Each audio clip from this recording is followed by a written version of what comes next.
আজকে আমরা জাতীয় নাগরিক পার্টি এনসিপির পক্ষ থেকে একটি প্রতিনিধি দল এসেছি এই জুলাই গণ অভ্যুত্থান স্মৃতি জাদুঘর পরিদর্শন করতে।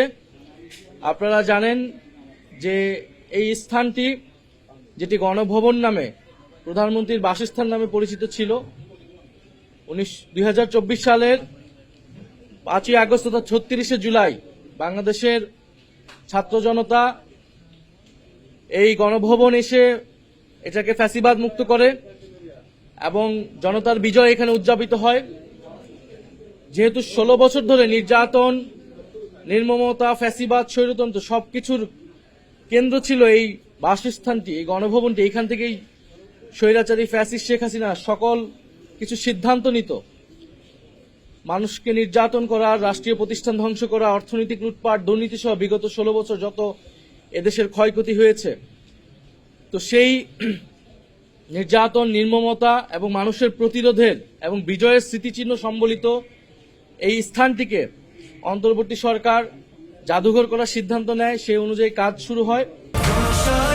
45 বছর ধরে কোটি মানুষের আস্থায় পাইপের বস আরএফএল পাইপ।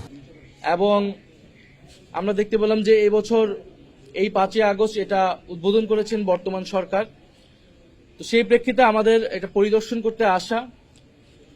অন্তর্বর্তী সরকারের সময় মূলত এটার কাজ মোটামুটি শেষ হয়েছিল, উদ্বোধন করার মতো শেষ হয়েছিল। এই সরকার এসে গত 5 মাস সময় নিয়েছে। আমরা সংসদে এবং সংসদের বাইরে প্রচুর কথা বলেছি জাদুঘরটি খুলে দেওয়ার জন্য। এবং আজকে আমরা যেহেতু অন্তর্বর্তী সরকারের সময়ে আপনারা জানেন শেষ সময়ে, তখন একটা পরিদর্শনে আমি এসেছিলাম। আমি সে সময় সালাউদ্দিন সাহেব এবং এখনকার বিরোধী দলীয় নেতা ডক্টর মোহাম্মদ ইউনূস সহ তো কিছু পরিবর্তন আমরা দেখতে পেয়েছি যে এই সরকার এসে পরিবর্তন করেছে। এবং বিশেষত আমরা বলবো যে এখানে সীমান্ত হত্যার একটা সেগমেন্ট ছিল।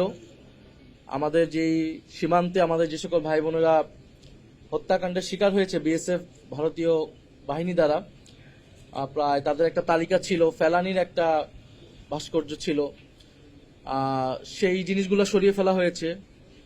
মোদি বিরোধী আন্দোলনের কিছু স্মৃতি ছবি ছিল, সেটা সরিয়ে ফেলা হয়েছে। বিএনপির আমরা যখন এবার ছিলাম তখনও গত 16 বছরের বিষয়গুলো দেখানো হয়েছে। সেখানে বিএনপির যে নির্যাতিত হয়েছে তারা দল হিসেবে সেগুলোর কন্টেন্ট ছিল, সেই কন্টেন্টগুলো আবার বৃদ্ধি করা হয়েছে, বাড়ানো হয়েছে। একটু দলীয় বক্তব্য এসেছে, বয়ান এসেছে, সেটা বেড়েছে। তো জাদুঘর এটা সবসময় এইটা একটা আপডেটের মধ্যে থাকবে।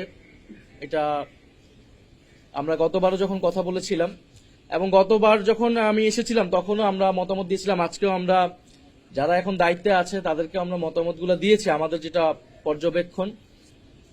বিশেষত জুলাই গণ অভ্যুত্থানের যে সেগমেন্টগুলো রাখা হয়েছে সেগুলোকে আরো এলাবোরেট করা উচিত, টাইম লাইন ধরে ধরে সেটার বয়ানটা আসা উচিত। বিশেষত প্রাইভেট ইউনিভার্সিটির, মাদ্রাসা স্টুডেন্ট, তাদের যে ভূমিকা সেগুলো আলাদাভাবে আসা উচিত, সেগুলো আলাদাভাবে এখানে আসে নাই। এবং ঢাকার বাইরে যে বিভিন্ন বিশ্ববিদ্যালয় এবং বিভিন্ন জেলায়ও যে আন্দোলন হয়েছিল, একই পরিমাণ সেখানে নির্যাতন, নির্মমতার গল্প আছে, প্রতিরোধের গল্প আছে, সেই বিষয়গুলা আসেনি। তো এটা খুবই কেন্দ্রীভূত, হয়তো পরিচিত মুখগুলো এখানে বারবার এসেছে। আমরা জাদুঘরের যে দায়িত্বে আছেন বর্তমানে তাদেরকে আমরা এটা বলেছি আমাদের অবজারভেশনগুলো যাতে এটা আরো বিস্তৃত করা হয়, আরো বাড়ানো হয় এবং এখানে যাতে কোনো ধরনের দলীয় ইতিহাস পরিণত না হয়। এটা একটা প্রকৃত ইতিহাস চর্চার জায়গা এবং একটা জাতীয় ইতিহাসের কেন্দ্রে যাতে আমরা এটাকে রাখতে পারি। কারণ আমরা এর আগে দেখেছি, এর আগের সময়গুলোতে মুক্তিযুদ্ধের ইতিহাস নিয়েও এটা হয়েছে, দলীয়করণ হয়েছে, একদল আসছে, পাঠ্যপুস্তক পাল্টে গিয়েছে, ইতিহাস পাল্টে গিয়েছে।